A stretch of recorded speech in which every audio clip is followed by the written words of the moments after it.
El millonario lo perdió todo, y quien menos esperaba fue el único que lo ayudó. El millonario lo perdió todo en un martes, no en una catástrofe lenta, ni en una caída que uno puede ver venir desde lejos y prepararse. Lo perdió en un martes ordinario, entre las 9 de la mañana y las 4 de la tarde, en el tiempo que tarda un abogado en leer 3 documentos y un juez en firmar 2 órdenes. A las 9 de la mañana, Rodrigo Castellanos Ibarra era dueño de un grupo de empresas con operaciones en 4 estados, una casa en las lomas de Chapultepec que había costado más de lo que la mayoría de la gente gana en toda su vida, 2 coches que sumaban más que esa casa, y una cuenta bancaria que tenía suficientes ceros para que el número dejara de tener sentido cotidiano. A las 4 de la tarde del mismo martes, todo eso había dejado de ser suyo, no por un robo, no por una mala decisión de negocios, no por una crisis económica que hubiera podido prever en los reportes del trimestre. Lo perdió por una traición, la traición de la única persona a quien había confiado todo, su socio de 20 años, su mejor amigo desde la universidad. El hombre que había sido padrino de su boda y que había cargado a su hija el día que nació. Aurelio Mendoza había pasado 3 años moviendo fondos, falsificando firmas y construyendo una estructura legal tan compleja que cuando el fraude salió a la luz, los abogados de Rodrigo tardaron 2 semanas en entender exactamente qué había pasado. Y cuando lo entendieron, la conclusión fue la misma que Rodrigo ya sabía, pero que no quería aceptar, que no había manera de recuperar lo que se había ido, y que lo que quedaba iba a ser devorado por las deudas que Aurelio había acumulado a nombre de las empresas. Rodrigo tenía 47 años cuando lo perdió todo.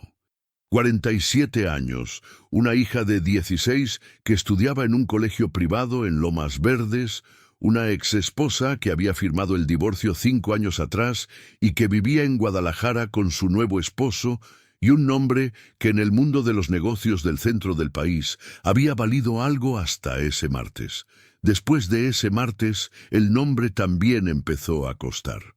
Los primeros días Rodrigo no supo bien qué hacer con el tiempo. Llevaba 20 años siendo el tipo de hombre que llega a la oficina antes que todos y se va después que todos, que tiene el teléfono encendido a las 6 de la mañana y lo apaga pasada la medianoche, que cancela cenas familiares por juntas de última hora y que justifica eso diciéndose que está construyendo algo, que el sacrificio tiene un propósito, que cuando todo esté listo habrá tiempo para el resto. De repente no había oficina. No había teléfono que sonara porque los que llamaban eran acreedores y abogados y periodistas de sección de negocios que querían el ángulo de la historia. Y Rodrigo había aprendido rápido que ninguna de esas llamadas le dejaba nada bueno. Rentó un departamento en la colonia del Valle con lo que había logrado salvar. Una cuenta pequeña que estaba a nombre de su mamá desde hacía años y que por algún milagro de la burocracia legal no había quedado atrapada en el proceso. 420 metros cuadrados en las lomas se convirtieron en 58 en el valle, con una ventana que daba a un estacionamiento y una calefacción que funcionaba a medias. Se llevó lo que cupo en 2 maletas. El resto lo dejó porque no había a dónde llevarlo, o porque los abogados le dijeron que no podía tocarlo, o porque mirarlo le costaba más de lo que valía cargarlo. La primera semana en el departamento de la del Valle, Rodrigo se levantaba sin saber a qué hora era. Comía lo que encontraba en la tienda de la esquina, que abría temprano, y se sentaba en la única silla que había comprado en el mercado de segunda mano de Insurgentes a mirar la pared. No pensaba en el dinero, pensaba en Aurelio. Pensaba en las 20 Navidades que habían pasado juntos, en las negociaciones que habían ganado lado a lado, en las noches de trabajo que terminaban en taquería a las 2 de la mañana, riéndose de algo que ya no recordaba. Pensaba en la cara de Aurelio el día que nació Valentina, su hija, cuando Aurelio la cargó por primera vez y dijo con esa voz que no le había escuchado antes: «Es lo más perfecto que he visto en mi vida». Pensaba en que ese hombre, esa misma persona, había firmado documentos para hundirlo durante 3 años. Mientras comían juntos, mientras hablaban por teléfono, mientras Rodrigo le contaba sus preocupaciones y Aurelio escuchaba con la cara de quien está de tu lado. Eso era lo que no podía procesar, no el dinero, la traición. Valentina lo llamó el miércoles de la segunda semana. No el primer miércoles después de que todo salió a la luz. Ese miércoles, Rodrigo no había contestado el teléfono de nadie. El miércoles de la segunda semana, cuando ya el nombre de Rodrigo Castellanos había salido en 2 artículos de negocios, y cuando los compañeros del colegio de Valentina ya le habían preguntado cosas que ella no supo cómo responder. «Papá». La voz de su hija de 16 años tenía algo que Rodrigo no le había escuchado antes. No era el tono de las peleas normales de padre e hija, no era la impaciencia de los adolescentes con los adultos. Era algo más adulto y más frágil al mismo tiempo. «¿Cómo estás?». Rodrigo tardó en responder. «Bien», dijo. La palabra más inútil del idioma español, la que uno usa cuando no está bien, pero cuando decir que no está bien requiere explicaciones que todavía no tiene. «No estás bien», dijo Valentina. «No», dijo Rodrigo. «No estoy bien». Silencio. «¿Puedo ir a verte?». Rodrigo miró el departamento de 58 metros con la silla de segunda mano y la ventana al estacionamiento y la calefacción que funcionaba a medias. «Todavía estoy acomodando las cosas», dijo. «Papá, no me importa cómo esté el departamento».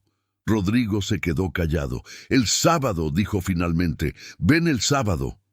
Valentina fue el sábado. Llegó con una bolsa de pan de la panadería que quedaba cerca del colegio, el tipo de pan que Rodrigo había comido de niño en casa de su abuela y que no había vuelto a comprar en 20 años, porque en las lomas había croissants y daneses y cosas más elaboradas que reemplazaron el pan sencillo sin que nadie lo decidiera exactamente. Se sentaron en el piso porque solo había una silla. Comieron pan. Y Valentina, que tenía 16 años y que había crecido en colegios privados y en casas con personal doméstico y en vacaciones a lugares que tenían nombres en otros idiomas, miró el departamento pequeño y la ventana al estacionamiento y la silla sola en el centro y dijo algo que Rodrigo guardó en algún lugar del pecho donde uno guarda las cosas que no sabe bien cómo nombrar, pero que sabe que importan. «No está tan mal, papá. Tiene buena luz por las mañanas».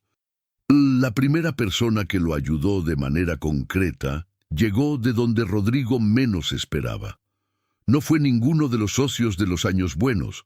No fue el abogado de confianza que llevaba 10 años en la empresa. No fue ninguno de los hombres con quienes había comido en restaurantes de mantel largo y había hablado de proyectos futuros con la seguridad de quien tiene todo bajo control. Fue don Lupe. Guadalupe Reyes Ortega tenía 63 años y había sido el conserje del edificio de oficinas donde Rodrigo había tenido sus corporativos durante 12 años.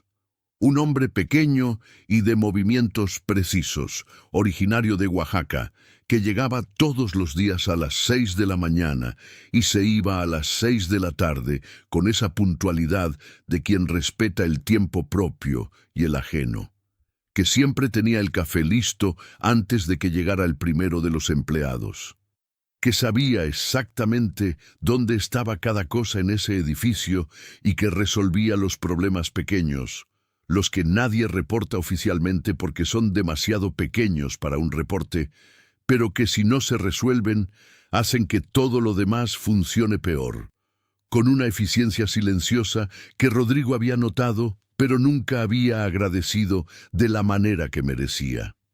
Don Lupe se presentó en el departamento de la del Valle un jueves por la mañana. Rodrigo abrió la puerta sin saber quién era, hasta que vio la cara. Don Lupe. Buenos días, señor Castellanos. Rodrigo lo miró. No supo qué decir. Don Lupe traía una bolsa de mandado. No grande, no cargada de cosas. Una bolsa de tela, de esas que los mercados de barrio venden en 2 pesos, con lo que parecían ser unos chiles, jitomates, algo de verdura. Mi señora hizo caldo anoche, dijo don Lupe. Me dijo que le trajera. Rodrigo miró la bolsa. Miró a don Lupe. Sintió algo que no supo nombrar de inmediato, pero que tenía que ver con la diferencia entre lo que uno espera de las personas y lo que las personas hacen cuando nadie las está mirando. ¿Cómo supo dónde vivía? El señor Ernesto me dijo. Ernesto era el asistente de Rodrigo, el que había quedado sin trabajo cuando todo se cerró y que al parecer seguía sabiendo cosas y contándoselas a don Lupe. ¿Puedo pasar? Rodrigo se hizo a un lado. Don Lupe entró al departamento con esa calma específica de quien no va a comentar lo que ve ni a hacer cara de nada, sino simplemente a estar. Miró la silla sola. Miró la ventana. Fue a la cocina, que era un espacio de 3 metros con una estufa de 2 quemadores y una alacena vacía, excepto por 2 latas de atún y un paquete de galletas. Sacó lo que traía en la bolsa. Verduras, un trozo de pollo envuelto en papel, ajo, cebolla. Algo de hierba santa que olía a algo que Rodrigo no recordaba, pero que reconoció de inmediato como algo bueno. ¿Sabe cocinar, señor? Lo básico. Le enseño algo que no se olvida.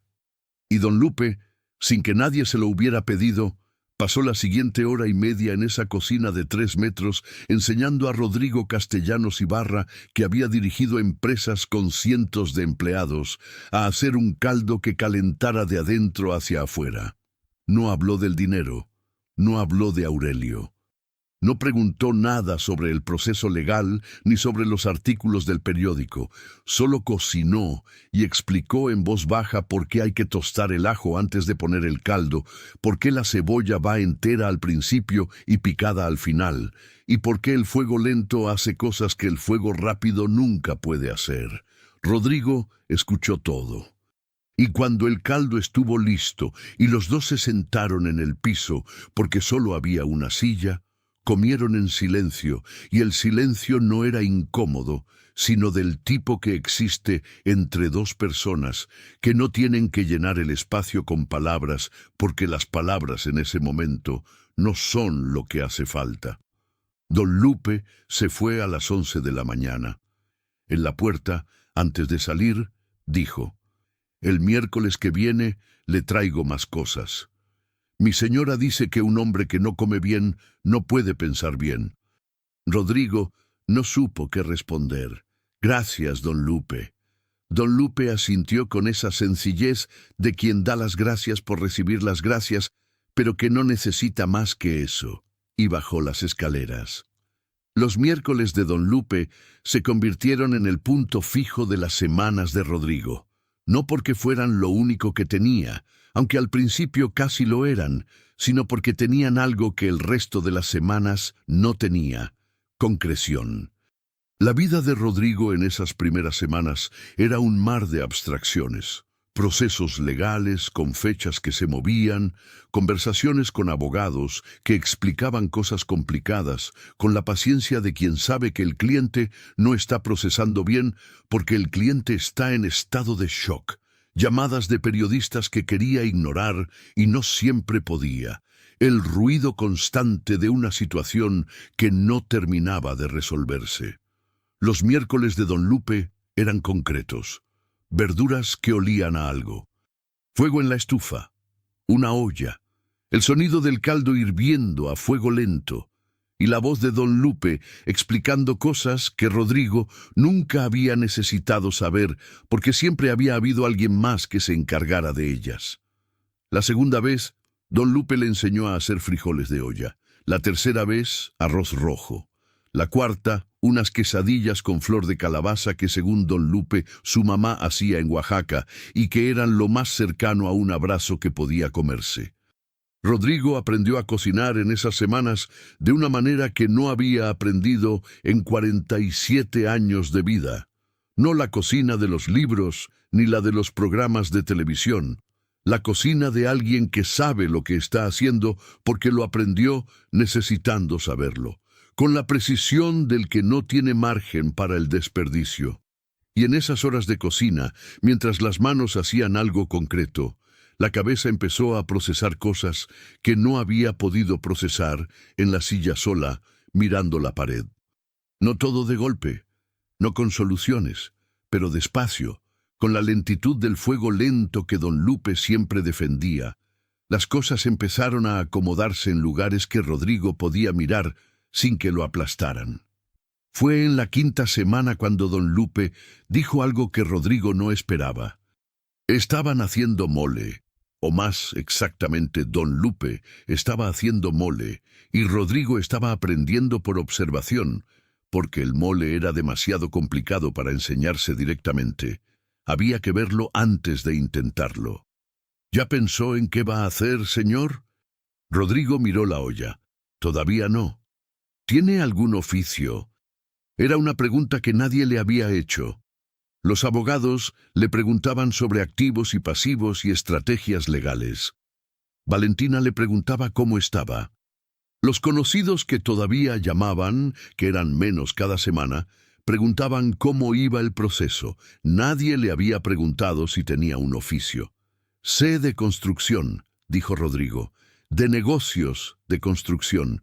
No sé construir físicamente. ¿Sabe de números? Toda mi vida. Don Lupe movió el mole con la cuchara de madera con esa paciencia de siempre. Mi cuñado tiene una ferretería en Tepito, dijo. Necesita a alguien que le ayude con las cuentas. No paga mucho, pero es algo. Rodrigo lo miró.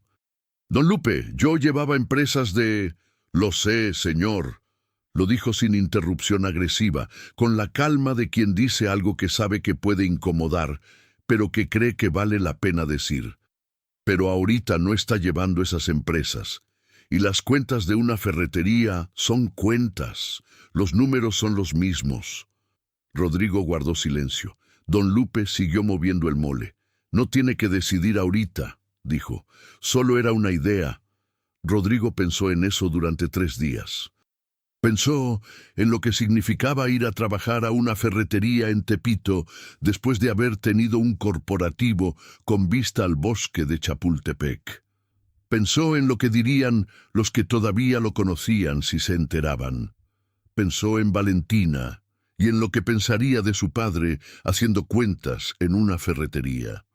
Y luego pensó en algo que don Lupe había dicho sin decirlo exactamente, que estaba implícito en la pregunta y en la sugerencia, que quedarse sentado en la silla mirando la pared no era una opción, y que empezar desde donde se puede empezar no es una derrota, sino exactamente lo que su nombre dice. Un inicio. Llamó a don Lupe el domingo. ¿Cuándo puedo conocer a su cuñado? La ferretería se llamaba El Clavo Feliz. No era broma. Ese era el nombre, pintado en letras rojas y amarillas sobre un letrero de madera que necesitaba pintura desde hacía años, pero que nadie había repintado porque don Fortino, el cuñado de don Lupe, decía que cambiar el letrero traía mala suerte a los negocios que llevan tiempo funcionando. Don Fortino Reyes tenía 58 años y era hermano de la esposa de don Lupe, un hombre de manos grandes y voz directa, que cuando conoció a Rodrigo lo miró durante exactamente 3 segundos antes de preguntarle si sabía usar Excel. Sí. ¿Y QuickBooks? También. Venga el lunes. Así de simple, sin proceso de selección, sin preguntas sobre el pasado. sin el tipo de entrevista que evalúa si el candidato encaja con la cultura de la empresa. Don Fortino necesitaba a alguien que supiera de números y Rodrigo sabía de números, y eso era suficiente. El primer día en el Clavo Feliz, Rodrigo llegó a las 8 de la mañana con ropa que hacía años no usaba, ropa de trabajo, y encontró el caos organizado de una ferretería que llevaba 20 años funcionando con un sistema contable que don Fortino había diseñado él mismo en una libreta de cuadros y que era funcional, pero que tenía la eficiencia de algo que fue diseñado sin conocimiento de sistemas contables. Rodrigo pasó los primeros 3 días solo entendiendo el sistema existente. No para criticarlo ni para reemplazarlo de inmediato, para entenderlo primero, que era algo que había aprendido en 20 años de negocios, aunque lo hubiera olvidado en los últimos 5, cuando el tamaño de las empresas lo había alejado del detalle. Don Fortino lo observaba desde el mostrador con esa expresión de quien está evaluando algo, pero que no va a decir lo que piensa hasta no tener suficiente información. El cuarto día, Rodrigo presentó un análisis de las cuentas de los últimos 6 meses, no un análisis complejo. No el tipo de reporte que se presenta en una junta de consejo con gráficas de colores y proyecciones a 5 años. Un análisis simple y claro que mostraba exactamente dónde estaban los números, donde había margen de mejora y 3 ajustes concretos que podían hacerse en los siguientes 30 días sin cambiar nada fundamental de cómo funcionaba la ferretería. Don Fortino lo leyó 2 veces. ¿Cuánto tiempo le tomó esto? 3 días de entender y 1 de escribir. Don Fortino asintió. ¿Y si fuera su ferretería, qué haría diferente? Era una pregunta trampa, y los 2 lo sabían. Rodrigo la reconoció de inmediato, porque era la misma pregunta que él había usado en entrevistas durante años, para ver si el candidato tenía opinión propia o solo sabía decir lo que el entrevistador quería escuchar. 3 cosas, dijo Rodrigo, y las explicó. Sin rodeos, sin el tipo de diplomacia corporativa que suaviza las observaciones para no incomodar a nadie. Directo, con respeto, pero sin adornos innecesarios. Don Fortino lo miró cuando terminó. «Le subo el sueldo la semana que viene», dijo, y se fue al mostrador. Los meses que siguieron fueron los más extraños y más reveladores de la vida de Rodrigo Castellanos Ibarra. Extraños porque nada de lo que vivía tenía ningún parecido con lo que había vivido los 20 años anteriores. Se levantaba a las 7, tomaba el metro hasta Tepito, llegaba a El Clavo Feliz a las 8, trabajaba hasta las 6, tomaba el metro de vuelta al valle, cocinaba lo que había aprendido a cocinar, se dormía a las 10. No había juntas de emergencia. No había llamadas a medianoche de socios en pánico. No había la adrenalina específica de los negocios grandes, esa energía que Rodrigo había tomado por vitalidad durante 20 años y que ahora, desde la distancia, empezaba a parecerse más a ansiedad crónica que a entusiasmo genuino. Y reveladores, porque en esa vida nueva, más pequeña y más concreta, Rodrigo empezó a ver cosas que la vida grande había hecho invisibles. Empezó a ver a las personas. En El Clavo Feliz había un empleado de 22 años llamado Beto que llegaba todos los días en bicicleta desde Ecatepec porque no alcanzaba para el camión y que nunca llegaba tarde aunque fueran 2 horas de camino. Había una señora del puesto de comida de enfrente, doña Carmen, que todos los días, a la 1 de la tarde, asomaba la cabeza para preguntar si ya habían comido y que si la respuesta era no aparecía 5 minutos después, con algo en un recipiente de plástico, porque según ella era imposible trabajar bien con hambre. Había los clientes del barrio que llegaban a comprar un tornillo, uno solo, el que necesitaban para reparar algo que no podían dejar roto, y que trataban esa transacción de 5 pesos con la seriedad de quien sabe que lo pequeño importa, porque lo pequeño es lo que tiene disponible. Rodrigo había pasado 20 años mirando por encima de todo eso. No por maldad, por distancia. Cuando uno vive en una escala diferente, las cosas pequeñas se vuelven invisibles, no porque uno decida no verlas, sino porque el ángulo desde donde mira no las incluye. Ahora, el ángulo había cambiado. Y lo que veía desde ese ángulo nuevo era complicado y simple al mismo tiempo, que la mayoría de las personas que conocía en esa nueva vida trabajaban más duro que cualquier persona que había conocido en la vida anterior, con menos recursos y con menos reconocimiento, y que lo hacían sin queja y sin el tipo de drama que Rodrigo había visto en sus corporativos cuando algo salía mal. Esa observación lo fue cambiando despacio, de maneras que no supo medir en tiempo real, pero que después, mirando hacia atrás, podría señalar como el proceso que separaba al Rodrigo de antes del Rodrigo de después. Valentina fue a visitar el departamento todos los sábados durante esos meses. No todos. Algunos sábados tenía cosas de colegio o planes con sus amigas que Rodrigo no quería que cancelara.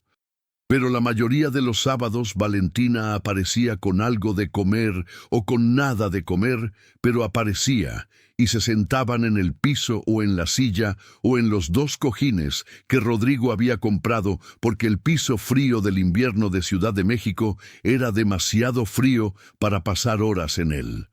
Hablaban.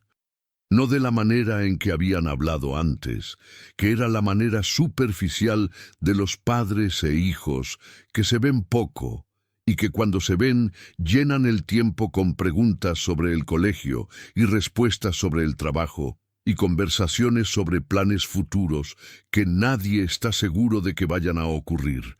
Hablaban de verdad. Valentina le contó cosas que nunca le había contado porque antes nunca había tenido la sensación de que su padre tuviera tiempo de verdad para escucharlas. Le contó sobre la amiga del colegio que le había dejado de hablar cuando salieron los artículos del periódico con el nombre de Rodrigo. No con crueldad, sino con esa cobardía específica de los adolescentes que tienen miedo de la asociación y que expresan ese miedo con distancia. Le contó sobre el profesor de historia, que era el único en el colegio que le parecía genuinamente interesante, porque hacía preguntas en lugar de dar respuestas. Le contó que quería estudiar arquitectura, pero que tenía miedo de decírselo a su mamá, porque su mamá tenía otra idea. Rodrigo escuchó todo, no con el medio oído de antes, el oído que escucha mientras también está pensando en otra cosa. Con el oído completo, el que solo funciona cuando uno no tiene otra cosa en la que pensar. Y en esas conversaciones de sábado en el departamento pequeño de la del Valle, Rodrigo descubrió que su hija de 16 años era una persona extraordinaria que había estado ahí todo el tiempo y que él apenas estaba empezando a conocer. Eso lo alegró y lo dolió al mismo tiempo, de la manera en que a veces las cosas buenas duelen cuando llegan tarde. El proceso legal tardó 8 meses en resolverse. 8 meses de audiencias y documentos y conversaciones con abogados que explicaban las mismas cosas de maneras ligeramente diferentes dependiendo de cómo iban evolucionando las cosas. Al final, la conclusión fue la que los abogados habían anticipado desde el principio. Rodrigo recuperaría una fracción de lo que había perdido, suficiente para liquidar las deudas más urgentes y quedarse con algo, pero no con lo que había tenido. Aurelio Mendoza enfrentaba cargos penales. Su abogado negoció un acuerdo que lo mantendría fuera de la cárcel a cambio de una restitución parcial, que en la práctica significaba que Aurelio iba a perder todo lo que había acumulado, pero que no iba a ir a prisión. Rodrigo firmó los documentos sin ver a Aurelio, no porque lo evitara exactamente, sino porque a esas alturas había procesado suficiente como para saber que verlo no le iba a dar nada que no tuviera ya. no explicaciones, porque las explicaciones que Aurelio pudiera dar no iban a cambiar lo que había pasado. No cierre, porque el cierre no viene de las personas que te lastimaron, sino de lo que uno hace con el tiempo después. Lo que sí hizo fue llamar a don Lupe la noche que firmó el último documento. Ya terminó, dijo. Don Lupe estuvo en silencio un momento. ¿Cómo está, señor? Raro, dijo Rodrigo. Como cuando termina algo que duró mucho y uno no sabe exactamente cómo estar porque ya se había acostumbrado al proceso. Don Lupe entendió eso. Eso pasa, dijo. Mi señora dice que cuando algo termina hay que comer algo caliente antes de decidir nada. Rodrigo se rió. Era la primera vez que se reía de algo en semanas. Dígale a su señora que tiene razón. Con lo que recuperó del proceso legal, Rodrigo tomó 3 decisiones. La primera fue comprar un departamento en la del Valle. No el mismo donde había estado rentando, sino uno en el mismo barrio, en la misma calle incluso, pero propio. Más grande que los 58 metros de la renta, pero mucho más pequeño que los 420 de las Lomas. 110 metros con luz natural y una cocina de verdad con espacio para moverse. La segunda fue quedarse en el Clavo Feliz. Don Fortino le ofreció quedarse cuando el proceso legal terminó y cuando quedó claro que Rodrigo había resultado ser exactamente lo que la ferretería necesitaba. No ganaba lo que había ganado en los corporativos. Ganaba lo suficiente y hacía algo que entendía de una manera que 20 años en una oficina con vista al bosque no le habían dado. La tercera fue llamar a Valentina. ¿Sigues queriendo estudiar arquitectura? Pausa. Sí. Aplica donde quieras. Yo veo cómo. Otra pausa, más larga. ¿En serio, papá? ¿En serio? Valentina entró a la UNAM 2 años después. No a una universidad privada con nombre reconocido y colegiatura que requiriera un presupuesto especial. A la UNAM, que era donde quería ir, porque el programa era el que le parecía más serio y porque había aprendido, en esos 2 años, de ver a su padre reconstruir algo desde cero, que el nombre de la institución importa menos que lo que uno hace dentro de ella. Fue 1 año después de que todo terminó cuando Rodrigo tuvo la conversación que había estado postergando con don Lupe. Estaban en la cocina nueva del departamento de 110 metros, que olía a lo que olían todas las cocinas donde don Lupe había estado, a algo bueno que se estaba cocinando a fuego lento. Don Lupe había insistido en seguir viniendo los miércoles, aunque ya no fuera necesario de la manera en que había sido necesario al principio, y Rodrigo había insistido en que viniera porque esas mañanas de miércoles se habían convertido en algo diferente de lo que habían empezado siendo y que no quería perder. Don Lupe, necesito preguntarle algo. Dígame, ¿por qué vino ese primer jueves? Don Lupe no respondió de inmediato. Siguió moviendo lo que había en la olla con la cuchara de siempre. Mi señora dijo que fuera, dijo finalmente. ¿Solo por eso? Otra pausa. No solo por eso. Don Lupe puso la cuchara sobre el borde de la olla. Lo miró. Usted siempre fue bueno conmigo, señor. En 12 años nunca me trató mal. Nunca me gritó. Nunca me ignoró. Siempre me saludó de buenos días. Una pausa. Hay gente que tiene dinero y que se olvida de que las personas que trabajan con ellas son personas. Usted no se olvidó. Otra pausa, más larga. Cuando vi los artículos del periódico me acordé de eso. Rodrigo lo miró. Eso no es suficiente razón para lo que hizo, dijo. Para venir, para los miércoles, para lo de su cuñado. Don Lupe lo miró con esa calma específica suya. Para mí sí es suficiente, dijo, y volvió a la olla. Rodrigo se quedó en silencio. Pensó en 20 años de buenos días, en que nunca había pensado en esos buenos días como algo que valiera la pena pensar. Simplemente los había dado porque le parecía lo correcto darlos, sin calcular que algún día iban a importar de una manera que no podía haber anticipado. Pensó en Aurelio, que había sido su mejor amigo y que lo había traicionado de una manera que todavía dolía, aunque ya no aplastaba.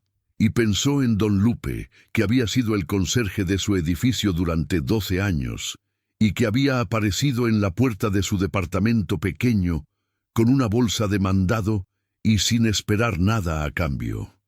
Había algo en esa comparación que tardó tiempo en encontrar las palabras correctas, pero que cuando las encontró le pareció exacto, que el valor de una persona no está en lo que tiene, sino en lo que hace con lo que tiene, y que a veces las personas que menos tienen son las que más dan, porque han aprendido que dar no se mide en cantidad, sino en intención.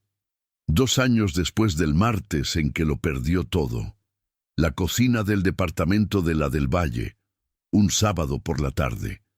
Sol de invierno que en Ciudad de México entra diferente que en las otras estaciones, más bajo y más dorado, con esa calidad de luz que hace que los espacios ordinarios parezcan por un momento algo más. Don Lupe estaba sentado en la mesa. Era la primera vez que Rodrigo lo invitaba a sentarse en lugar de estar los dos de pie en la cocina, y don Lupe lo había hecho con esa calma de siempre, sin hacer de ello más de lo que era. Valentina había llegado de la universidad con un tubo de planos bajo el brazo y esa energía específica de los estudiantes de arquitectura que acaban de terminar un proyecto que les importa. Beto, el empleado de El Clavo Feliz, que llegaba en bicicleta desde Ecatepec, había venido también porque Rodrigo lo había invitado sin una razón específica, más que el hecho de que en los últimos 2 años Beto había resultado ser una de las personas más trabajadoras y más honestas que Rodrigo había conocido en toda su vida de negocios. Doña Carmen del puesto de comida de enfrente había mandado una olla de arroz con leche, porque según ella, una reunión sin postre no era una reunión.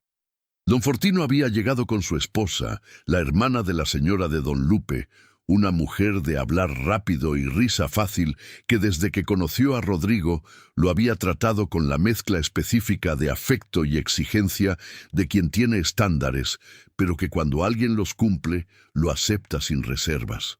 No era una celebración planeada, era lo que a veces ocurre cuando las personas que importan están en el mismo lugar y hay comida y hay tiempo y no hay razón para no estar juntos. Rodrigo miró la mesa con toda esa gente que hace 2 años no conocía o no veía de verdad.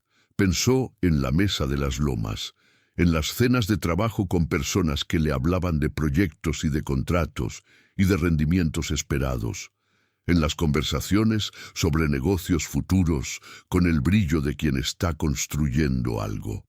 En Aurelio, sentado a su derecha, con esa sonrisa que Rodrigo había leído como lealtad durante 20 años. Pensó en esa mesa y pensó en esta mesa y supo, sin dudar, cuál era la mejor de las dos. No la más cara, la mejor. Don Lupe, dijo Rodrigo. Don Lupe lo miró. Gracias. Era la misma palabra que le había dicho el día del caldo, el día que don Lupe había aparecido en la puerta con la bolsa de mandado.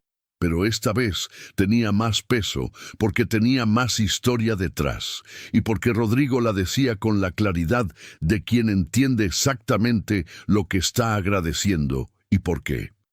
Don Lupe asintió, con esa sencillez de siempre. De nada, señor. Valentina sirvió el arroz con leche de doña Carmen. Beto contó algo que había pasado esa semana en la ferretería, que era gracioso, de una manera que requería haber estado ahí para entenderlo completamente, pero que igual hizo reír a todos. Don Fortino y su esposa discutieron amablemente sobre algo que claramente llevaban años discutiendo y que los dos disfrutaban discutir.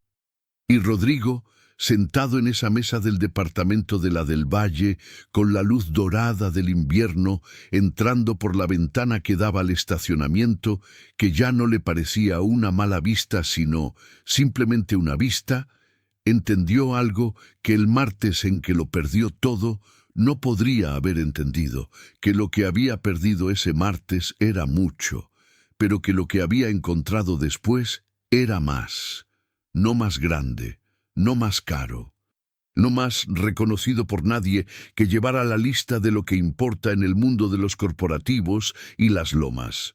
Simplemente más real, más honesto, más del tipo de cosa que uno puede sostener en las manos y que no se va cuando un abogado firma 2 documentos en un martes ordinario, más del tipo de cosa que dura 3 años después del martes. Don Lupe seguía viniendo los miércoles, no porque Rodrigo lo necesitara de la manera en que lo había necesitado al principio, sino porque a esas alturas los miércoles de don Lupe eran parte de algo que ninguno de los dos habría sabido nombrar exactamente, pero que ambos reconocían como importante. Cocinaban juntos, no don Lupe enseñando y Rodrigo aprendiendo. Los dos, en la cocina de 110 metros, con la luz que entraba por la ventana, haciendo algo concreto con las manos, mientras hablaban de cosas que no siempre tenían que ver con nada urgente, pero que eran exactamente del tipo de conversación que la vida, llena de urgencias, raramente deja espacio para tener. Don Lupe hablaba de Oaxaca a veces, de la comida de su mamá que había aprendido a replicar, sin poder nunca replicarla del todo, porque según él, había ingredientes que no se conseguían en la Ciudad de México, y que él sospechaba que en realidad no eran ingredientes, sino la mano de su mamá que había aprendido en 50 años de cocinar. Rodrigo hablaba de Valentina, de los proyectos de arquitectura que le mostraba los sábados, de cómo en esos proyectos veía a veces cosas que no había esperado ver, una manera de resolver problemas que era completamente de ella, y que a Rodrigo le parecía extraordinaria, aunque no pudiera explicar exactamente por qué. Y a veces no hablaban de nada específico, solo cocinaban, y eso era suficiente, más que suficiente. Un miércoles de marzo, mientras hacían tamales que iban a tardar hasta el mediodía en estar listos porque los tamales de don Lupe no tenían prisa, Rodrigo dijo algo que había estado pensando desde hacía tiempo. Don Lupe, ¿usted sabía que iba a funcionar? Don Lupe lo miró. ¿Qué cosa?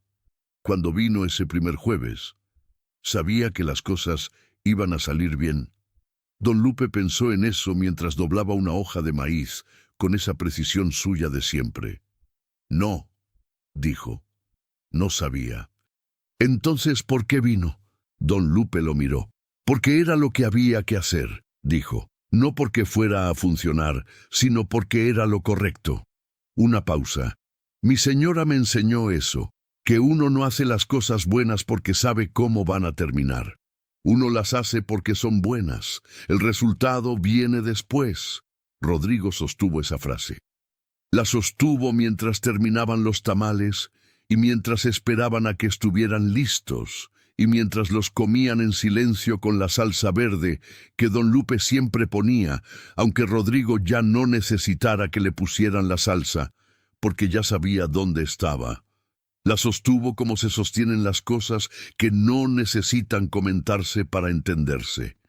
Y la luz de marzo entró por la ventana de la cocina de la del Valle, y los tamales olían a lo que olían los tamales de la mamá de don Lupe, que no podían replicarse completamente, pero que se parecían suficientemente para que valieran la pena cada miércoles. Y Rodrigo Castellanos Ibarra, que había perdido todo un martes y que había encontrado después cosas que no sabía que existían, pensó que había algo en ese miércoles de tamales y luz de marzo y silencio bueno que era exactamente lo que la vida se supone que debe ser. No cuando todo va bien, no cuando los números cuadran y los contratos se firman y el nombre vale algo en el mundo correcto, sino cuando uno está en el lugar correcto con la persona correcta, haciendo algo concreto con las manos, y no tiene que ser más de lo que es. Solo eso era suficiente. Para entender lo que Rodrigo perdió ese martes, hay que entender lo que Aurelio Mendoza había sido en su vida durante 20 años. No solo el socio, eso era lo más fácil de describir y lo menos importante de lo que era. El socio era la categoría legal, la que aparecía en los documentos y en los contratos y en las presentaciones para los inversionistas. Aurelio Mendoza y Rodrigo Castellanos, socios fundadores, firma al pie de la página. Pero lo que Aurelio había sido de verdad era otra cosa. Había sido la persona que Rodrigo llamaba cuando una negociación salía mal y necesitaba a alguien que lo escuchara sin juzgarlo antes de que él mismo pudiera procesar lo que había pasado.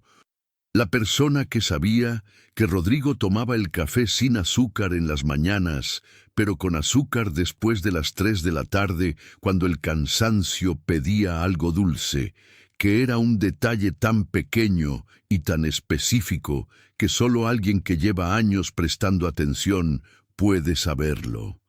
La persona que el día que nació Valentina había llegado al hospital antes que los propios abuelos y que había llorado en el pasillo con una emoción que Rodrigo había interpretado como la emoción de un amigo que quiere de verdad y que ahora, desde la distancia del tiempo y de la traición, no sabía cómo reinterpretar. ¿Había sido real eso?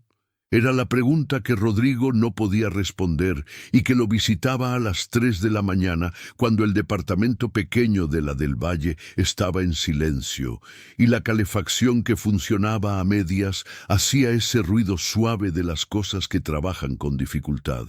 ¿Había sido real el amigo o solo había sido real el socio que necesitaba mantener la confianza del otro para que el otro no mirara demasiado de cerca? No lo sabía.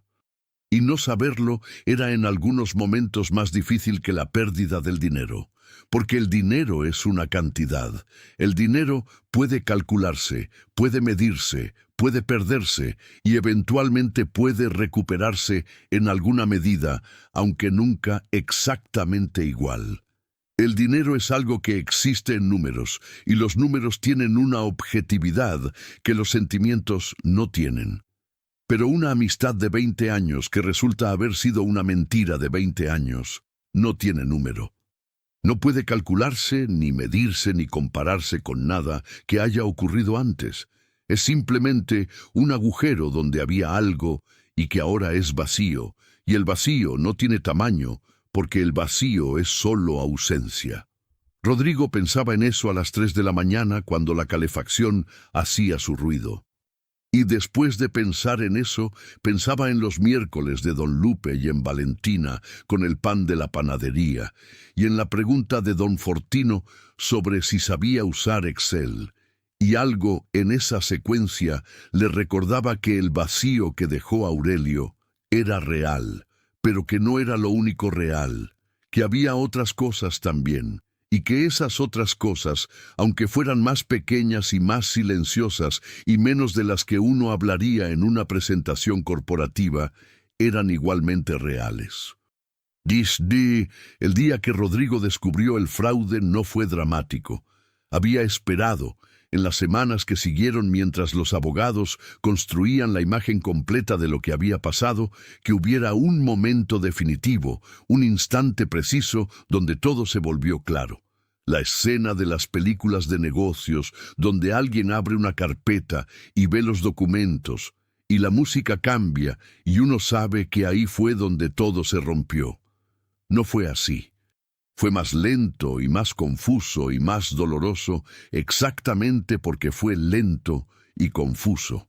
Empezó 3 semanas antes del martes, cuando la auditora externa que revisaba las cuentas del tercer trimestre encontró una discrepancia en una transferencia que no correspondía a ninguna operación registrada.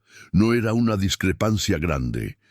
Era el tipo de error que en una empresa del tamaño de las de Rodrigo podía tener docenas de explicaciones razonables.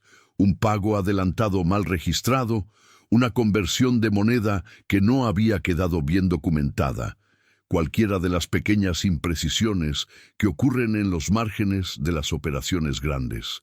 La auditora lo reportó de manera rutinaria. Rodrigo se lo mencionó a Aurelio. Aurelio dijo que él lo revisaba. Una semana después, la auditora encontró otra discrepancia. Esta un poco más grande, también con una explicación razonable, pero que requería más documentación de la que había disponible. Rodrigo la llamó directamente. La auditora, que se llamaba Pilar Guzmán y que llevaba 12 años haciendo auditorías para empresas del sector y que tenía ese tipo de voz que tiene la gente que pasa la vida revisando números, la voz de quien no se altera fácilmente, pero que cuando se altera tiene razón, le dijo con mucha calma y con mucha precisión que lo que estaba encontrando no se parecía a errores de registro. Se parecía a algo más sistemático. Rodrigo colgó. Se quedó sentado en su oficina con vista al bosque de Chapultepec durante 20 minutos sin moverse. Luego llamó a otro abogado. No el abogado de la empresa, que era un abogado que Aurelio y él habían elegido juntos hacía 12 años y en quien confiaban los dos. Un abogado diferente, uno que Rodrigo conocía de manera personal y que no tenía conexión con la empresa ni con Aurelio. Le explicó lo que había encontrado la auditora. El abogado le dijo que necesitaba ver los documentos. Rodrigo le mandó todo lo que tenía acceso. 3 días después, ese abogado lo llamó a las 9 de la noche. Rodrigo, necesito que vengas mañana temprano. Y necesito que no le digas nada de esta reunión a nadie.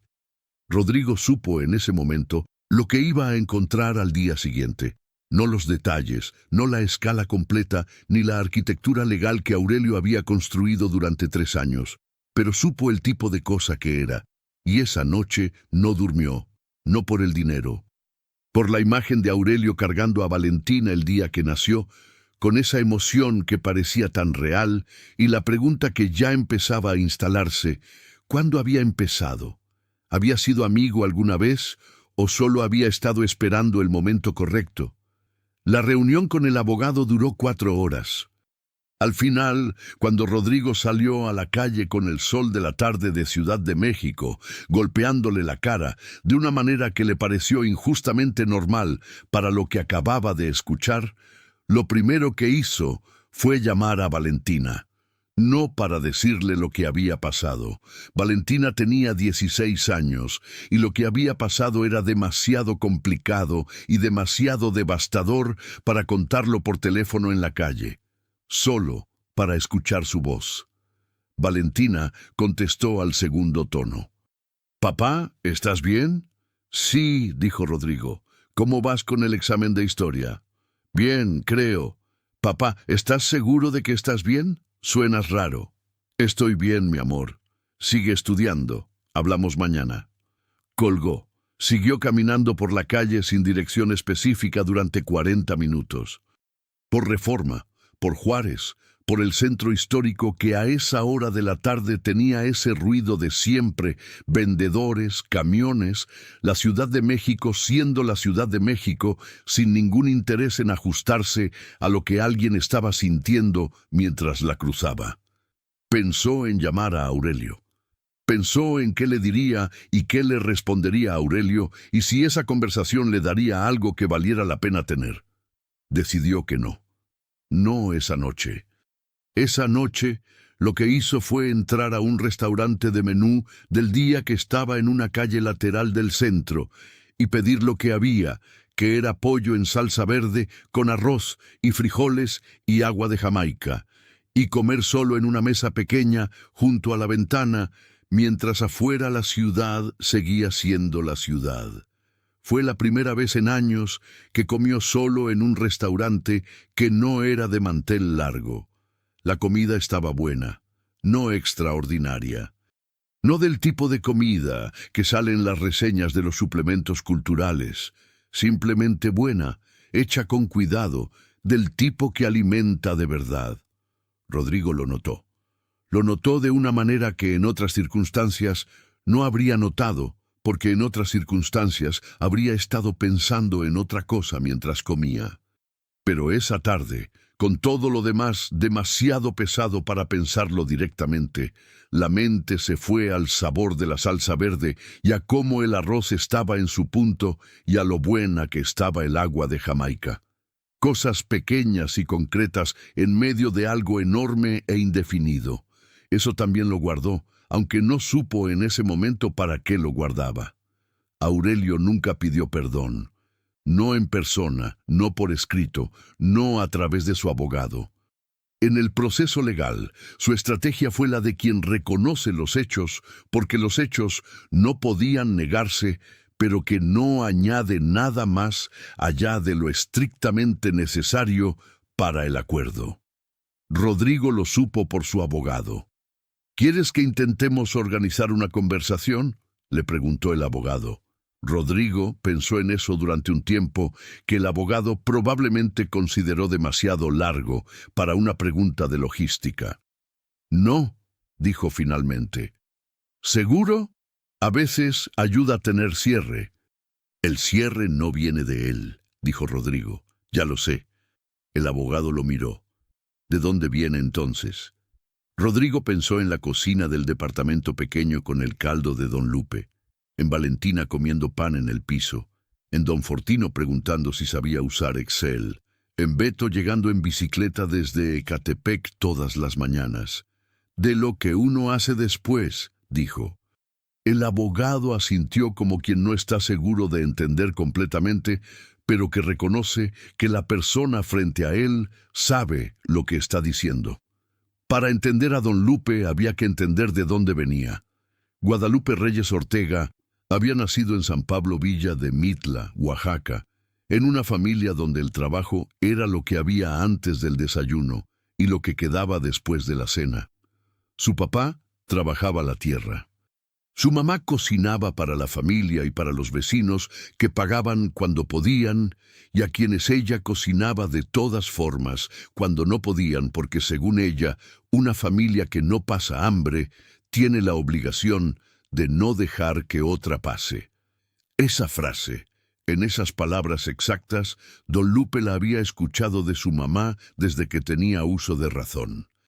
Y a los 63 años todavía la escuchaba, no en voz alta porque su mamá había muerto hacía 15 años, sino de la manera en que las cosas que uno aprendió en la infancia se quedan guardadas en algún lugar que no es la memoria exactamente, sino algo más profundo, el lugar donde viven los principios antes de que uno aprenda a llamarlos principios. Había llegado a la Ciudad de México a los 25 con la dirección de un primo en una colonia de Iztapalapa y la determinación de quien sabe que no tiene un plan B, pero que tampoco tiene tiempo para pensar en eso. Había trabajado en lo que encontraba, cargando cajas en un mercado, ayudando en una construcción, barriendo en una tienda de telas del centro. Había aprendido rápido que en la ciudad lo que más vale es la confiabilidad, la de quien llega cuando dice que va a llegar y hace lo que dice que va a hacer, porque la ciudad tiene gente de sobra y lo que escasea no es la gente, sino la gente confiable. Con esa reputación, construida despacio y en silencio durante años, había llegado al edificio de corporativos donde estaban las oficinas de la empresa de Rodrigo. El administrador del edificio lo había contratado después de que el anterior conserje renunció sin aviso, que era el tipo de situación que obliga a tomar decisiones rápidas, y don Lupe había llegado el lunes siguiente a las 6 de la mañana y nunca había llegado tarde en 12 años. En esos 12 años había aprendido el edificio de la misma manera en que había aprendido todo lo demás. Observando antes de actuar. Sabía qué oficina tenía el grifo que goteaba y en qué época del año goteaba más. Sabía en qué piso el elevador tardaba más en abrir. Sabía qué empleados llegaban temprano y necesitaban que el café estuviera listo y cuáles llegaban tarde y preferían encontrar silencio. Y sabía, después de 12 años de buenos días y de gracias y de tratos cotidianos, sin ninguna importancia aparente, quién era cada persona en ese edificio, de una manera que la mayoría de las personas en ese edificio no habría pensado que don Lupe podía saber. Rodrigo Castellanos era en la evaluación silenciosa de don Lupe, un hombre que trabajaba demasiado y que no siempre entendía bien la diferencia entre lo que importaba y lo que urgía, pero que cuando veía a alguien, lo veía de verdad, que decía buenos días porque quería decirlos, no porque era lo que se dice, que preguntaba cómo estaba la familia con el mismo interés con que preguntaba sobre los reportes de ventas. Que el día que el hijo de don Lupe tuvo el accidente y don Lupe llegó al trabajo con la cara de quien pasó la noche en el hospital, Rodrigo lo mandó a casa sin que don Lupe tuviera que pedir nada. Esas cosas no se olvidan. No en los mundos donde se toman por garantizadas, que son los mundos donde abundan, pero sí en los mundos donde son raras, que es donde vive la mayoría de la gente. Cuando don Lupe vio el nombre de Rodrigo en los artículos del periódico, lo primero que pensó fue en los buenos días de 12 años. Lo segundo fue en su mamá diciendo que una familia que no pasa hambre tiene la obligación de no dejar que otra pase. Y lo tercero fue llamar a su señora para contarle. Su señora Esperanza, que tenía esa sabiduría práctica de las mujeres que han visto mucho y que han aprendido que la mayoría de las preguntas difíciles tienen respuestas sencillas si uno deja de complicarlas, escuchó lo que don Lupe le contó. Luego dijo, «Ve el jueves, lleva algo de comer». Don Lupe fue el jueves. Llevó algo de comer. Lo que don Lupe nunca le contó a Rodrigo, porque no era el tipo de hombre que cuenta estas cosas, a menos que alguien pregunte directamente, era que la primera vez que fue al departamento de la del Valle, había tenido miedo de que Rodrigo no abriera la puerta.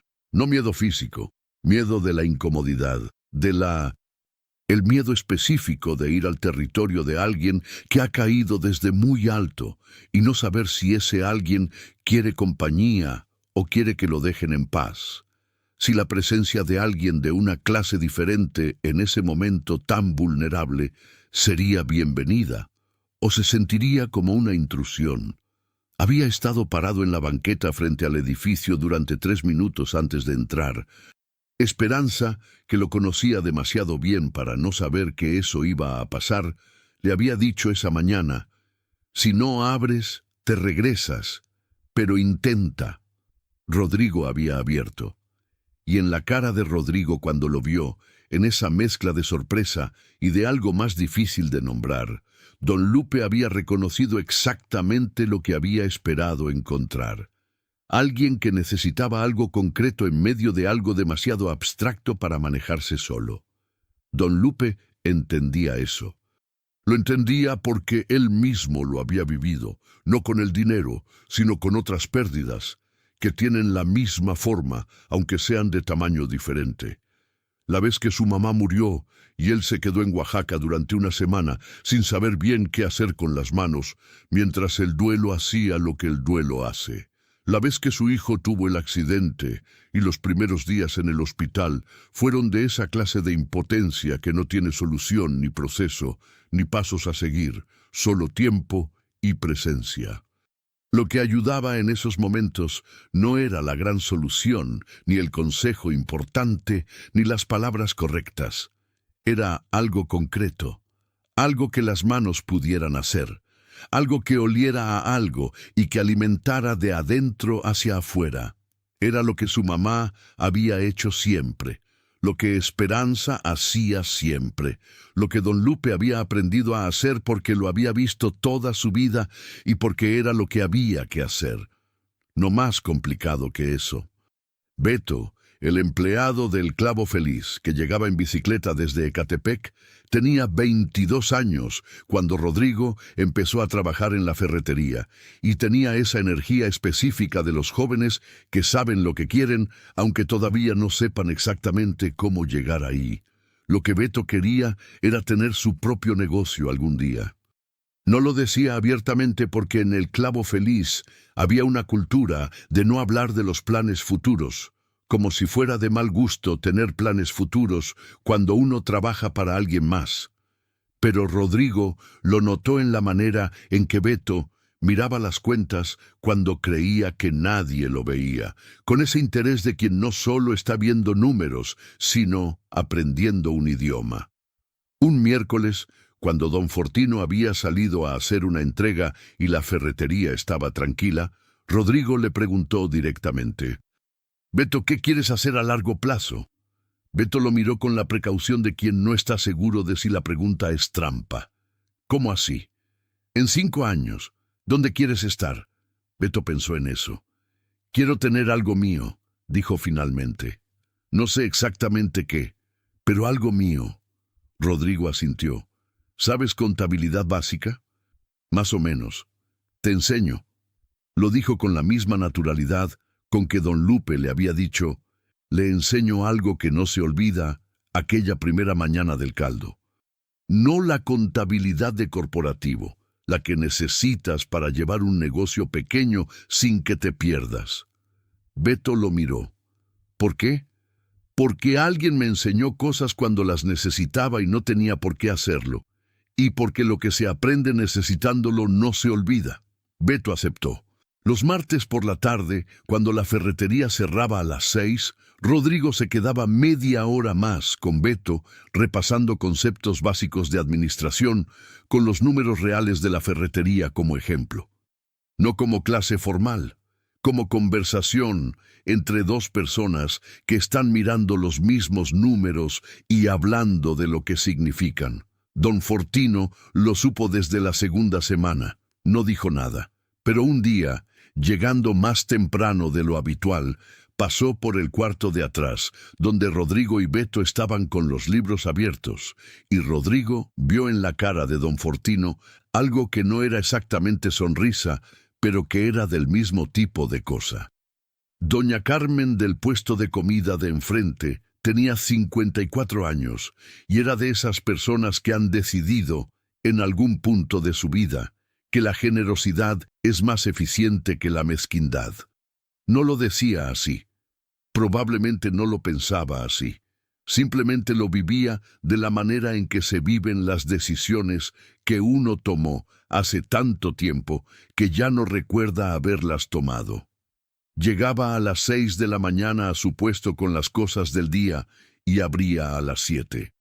Tenía menú del día para el mediodía, tortas por la mañana, café de olla desde que abría hasta que se acababa. Conocía a sus clientes por nombre y por lo que pedían y por cómo estaban en general, con esa atención de quien entiende que su trabajo no es solo vender comida, sino ser parte del funcionamiento cotidiano de un barrio. Rodrigo la conoció el segundo día en la ferretería. Doña Carmen asomó la cabeza a las 2 de la tarde, miró al nuevo y dijo: «Oiga, ¿ya comió?» «Todavía no». «Entonces, ya se tardó. ¿Qué quiere?» Rodrigo pidió lo que había. Doña Carmen desapareció y volvió 5 minutos después con un plato de arroz con pollo en salsa roja, que no estaba en ningún menú escrito, porque doña Carmen no tenía menú escrito. Solo sabía lo que había ese día, y lo que había ese día dependía de lo que había encontrado fresco en el mercado esa mañana. Estaba extraordinariamente bueno. No de la manera de los restaurantes a los que Rodrigo había ido toda su vida, donde extraordinariamente bueno significaba técnica y presentación e ingredientes de origen específico. De la manera diferente en que es buena la comida que alguien hizo pensando en quién la iba a comer, con el cuidado específico de quien cocina para personas que conoce. «¿Cuánto es?», preguntó Rodrigo. «80 pesos. ¿Siempre cuesta 80? Doña Carmen lo miró. Para los de la ferretería sí. Los demás pagan 120. Dijo esto con la total naturalidad de quien tiene un sistema propio y no necesita explicarlo. Son mis vecinos de enfrente. Los vecinos tienen precio especial. Rodrigo fue al puesto de doña Carmen todos los días desde entonces.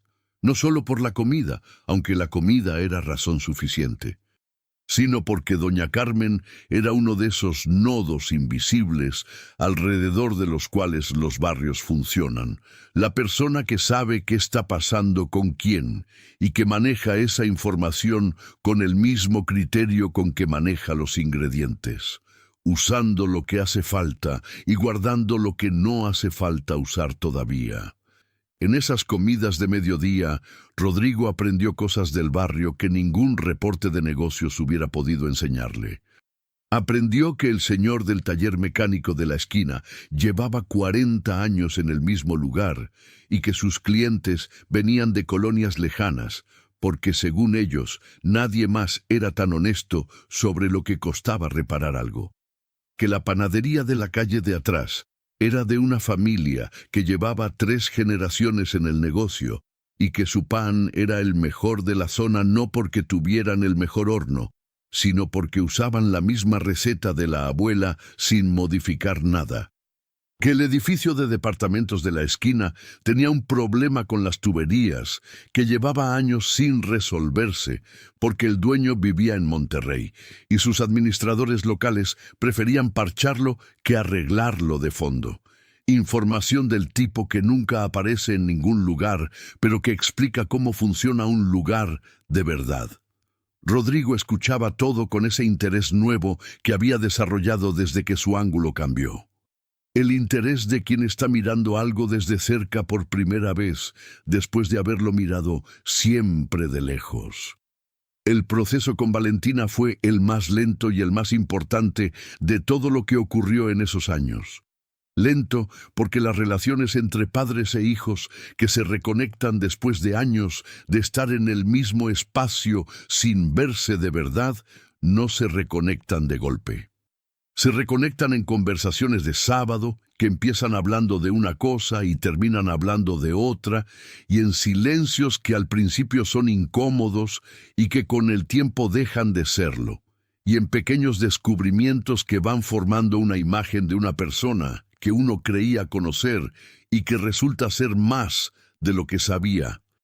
Valentina le contó una tarde que había llevado un dibujo a un concurso de arquitectura juvenil en el colegio y que había ganado segundo lugar, y que cuando le dijeron que había ganado su primera reacción había sido pensar en su papá y en querer contárselo.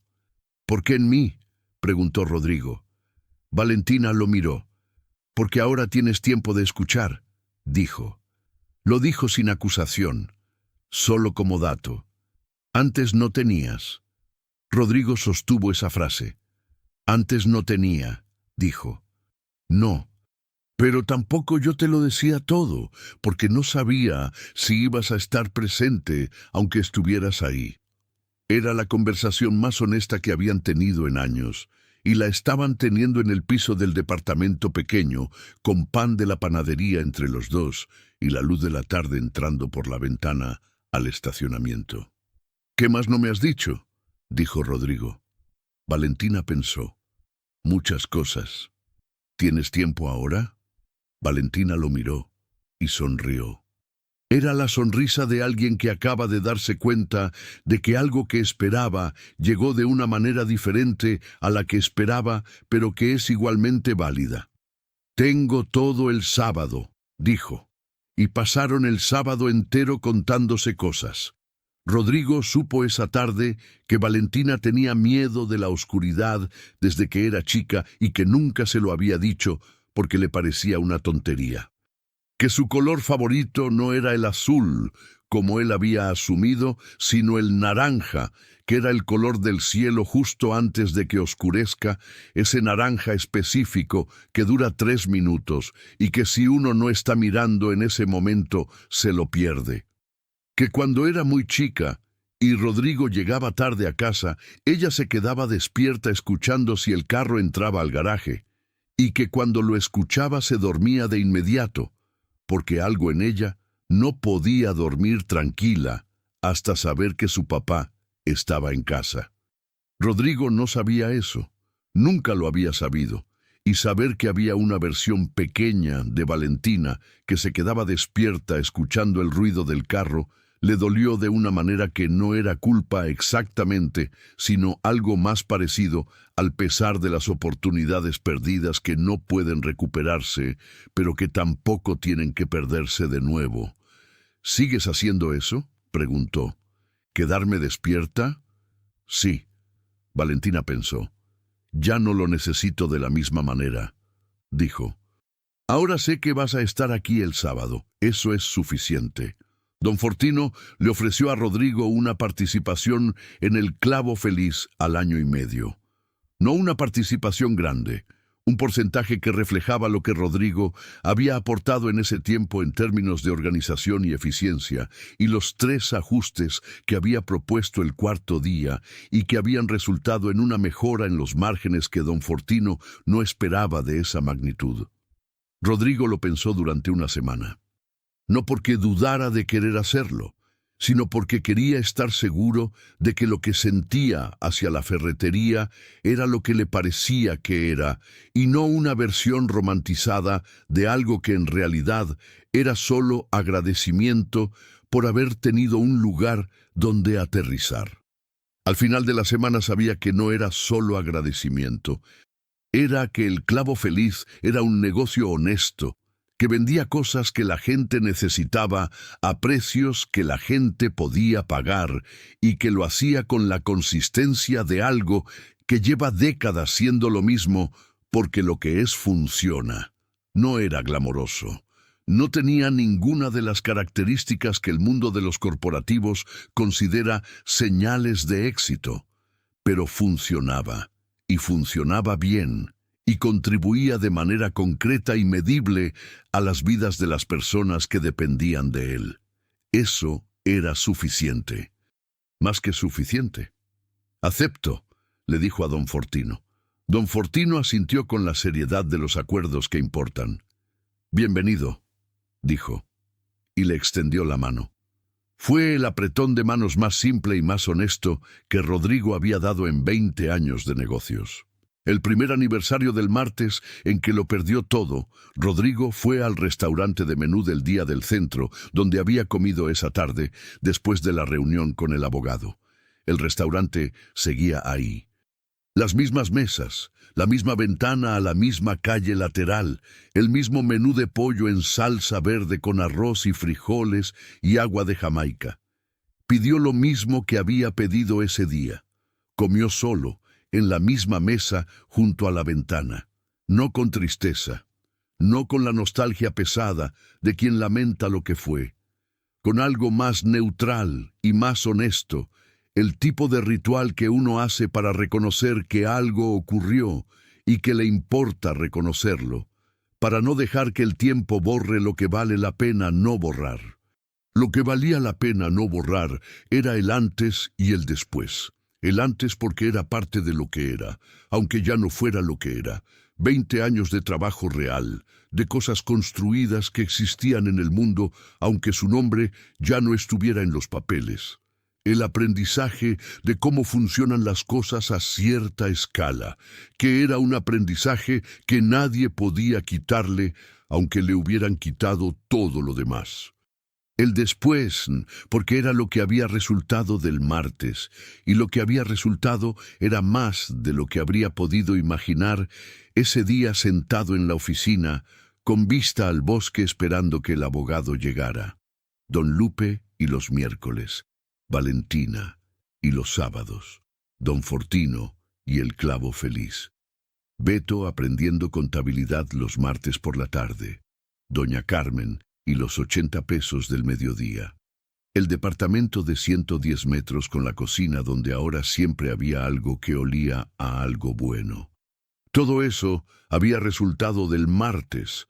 Todo eso no habría existido sin el martes. No era que el martes hubiera sido bueno. El martes había sido devastador. Y seguía siendo devastador cuando Rodrigo lo pensaba completamente, incluyendo la traición de Aurelio, que no se procesaba de golpe, sino en capas. Pero el martes había sido también el inicio de algo que no habría empezado de otra manera. Y eso era lo que valía la pena reconocer comiendo pollo en salsa verde en una mesa pequeña junto a una ventana de una calle lateral del centro de Ciudad de México. No que el martes fue bueno, sino que lo que vino después valió la pena vivirse. Fin.